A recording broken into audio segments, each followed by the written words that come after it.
It's time for high school football in the Arklatex. This year's hot teams, the schools poised to make playoff runs, and unexpected underdogs looking for the upset. We bring it all on the Johnny's Pizza House Friday Night Blitz, brought to you by Car Giant Auto Group. We made it, everyone. It's my favorite part of the night. Wesley Boone is here now for week 7 of the Friday Night Blitz. Can you believe it? I can't believe that, actually. Is that right? Can we double check that? 2 months of high school football action, and we thank you for spending your Friday evening with us here on KTAL. And apparently, Wesley, take it away because my mic's... Your mic's not on. All right, let's go to our first game of the night, our rebath game of the week. It's Calvary. It's North Caddo. We were very excited for this game. The mic is on! Yep, it is now. Omarion Miller. First play of the game. Touchdown for the Nebraska commit. It's 6-0 North Caddo. But Calvary answers right back. Abram Wardell finding Chris Jackson. Beautiful catch. 7-6. We're only 2 minutes in. Plenty more to come. James Simon leaping into the end zone. 14-6 Cavs. But here comes Omarion Miller.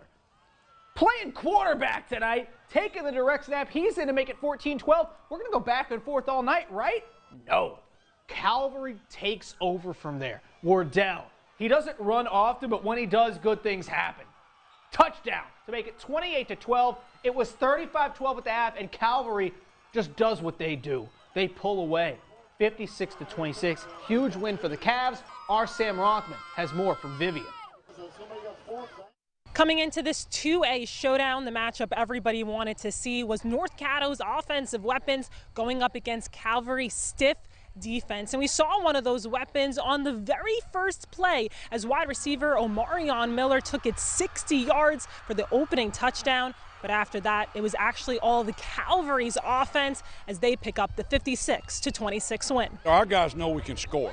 So, one touchdown here, one touchdown there. We can score points too. So, again, a lot of those guys started last year. They're back there again. So, it shows a little bit about their character tonight. We played well all phases of the game, and, they got great players. They're going to make some plays. And, but, our goal was to make more, and that's what we did. First play, they hit us with O. We knew that was coming, and, he made a great play.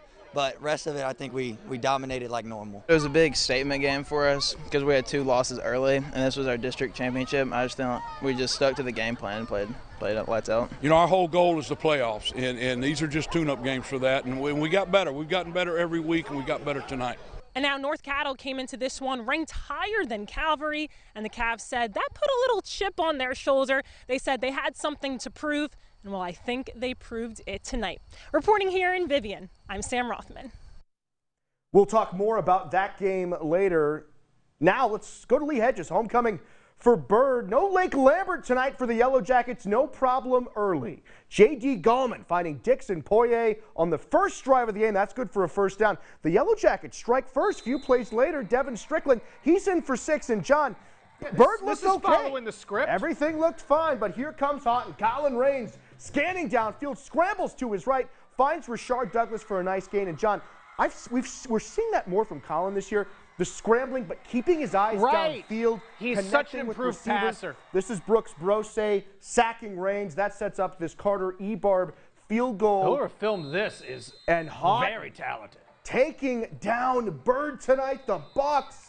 Yeah. 2-1 in District 1-5A play, while Bird falls to 1-2. It's a weird sentence to say. It's so weird, and it almost doesn't even feel like it's happened. I mean, Bird, 1-2? How is that possible? It's the reality.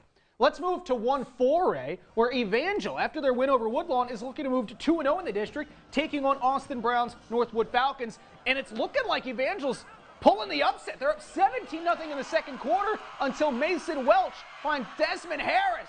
Harris wins the race down the sideline, and it's 17-7 with just over 5 minutes before halftime.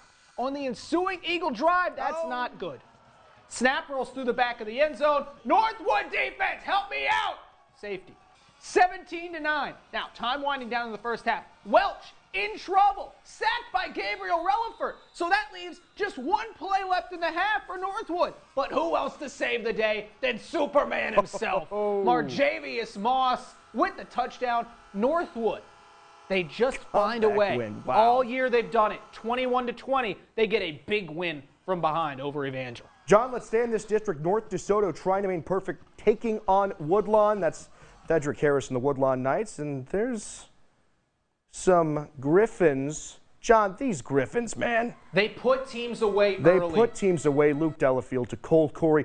34-0 in the second quarter. Woodlawn trying to make something happen now. Brandon Henderson finding some space on the outside. He's pushed out of bounds. Knights looking for points before the break. Isaiah Kennedy heaving this one towards the end zone. Instead, it's intercepted by Lake Bates. North DeSoto, John. My goodness, 47 more points. They already lead the state in scoring. Big win for them tonight over Woodlawn. Yeah. Wow. Big win for North DeSoto. We had a little history tonight. Magnolia School of Excellence taking on Glenbrook. My pick to win whatever 1A is called now. First drive of the game. You like to remind people that every week. I have to because no one's picking them but me. Even Coach Feaster couldn't believe it when I told him it. Here's his son, Ty, throwing a touchdown to Chase Centel, who just had the interception. It's 8-0 Glenbrook. After that touchdown, Mariners looking to answer. That pass is intercepted. And that sets Glenbrook up in excellent field position. But take a look at the Mariner defense. They get the sack on Feaster. Morgan Bright making it. That sets up 4th and goal, but Glenbrook not phased. Feaster to Turner McClellan for the touchdown. Take a look at this final. Glenbrook, they get the win, 67-44. Magnolia, that's the most points anyone scored against Glenbrook this year. It's also the most points the Mariners have ever scored in a single game. Wow. Manny coming off the bye week now. Over at Mansfield on the first drive of the game, that's Tackett Curtis finding his man Mason Leach.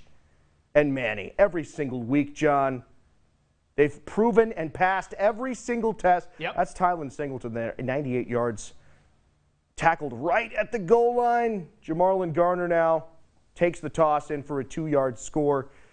You know, you don't really see a lot of bye weeks in Louisiana. Nope. And is this the team that you want to give the bye week? Let me just say this. I hope they don't have to throw it deep often. Because that's the only thing that Tackett Curtis can't do. But Isaac Jenkins with the pick. yeah, he didn't need to tonight. But Manny, all Manny tonight, 61-18 over Mansfield. Look, when Tackett's throwing the ball through windows like that, tough to beat. 61-18 over Mansfield. Bossier and Minden, each looking for district win number 1. Dalen Robinson putting the Tide on the board. Dalen Robinson is good, man. He is. He had a big touchdown against Huntington last week that we saw. Big touchdown to get Minden on the scoreboard there. And then Bossier's offense is not what it was last year. Quintarian Scott has that snap goes over his head. He's tackled for a big loss. And then getting outside, picking up a nice gain is Scott. But in the end, Minden ran all over the Bearcats tonight. The Crimson Tide are in the win column in district play. They take care of business, 33-6. And this is the kind of night it was. Huntington taking on BTW. By the time we got there, it's 44-0 Raiders at the start of the third. So let's take a look at some of the backups for the Raiders. That's Lorenzo White at quarterback. He'll eventually take over for Cam Evans, finding his man there. Then White trying to buy some time. He's sacked by the BTW defense. Is that not a fumble? He came away with the football. They said it wasn't. Preston Summit here on the end around, find some space. And anytime you're having to film a team's backups at the start of the third quarter, you know you had a pretty good night. Huntington all over BTW tonight, 44-0. Let's go to some scoreboards now in Louisiana. Let's see what we got. All right, St. Mary's 58-6 over LaSalle tonight. St. Mary's just one loss this year. They are a sneaky teteam in 1A. Playing some really good football. Winfield over Lakeview 54-20 in some district action. Lakeside falling to Darbon Woods 45-22. Lakeside was another only one-loss team. And this score is actually flipped right here. Haynesville, I was going to say. Haynesville beat Oak Grove 28-21. That's a big win for them. It's a big win for Haynesville. I mean, we all know how good Oak Grove is. So big win for the Golden Tornado, the singular Golden Tornado.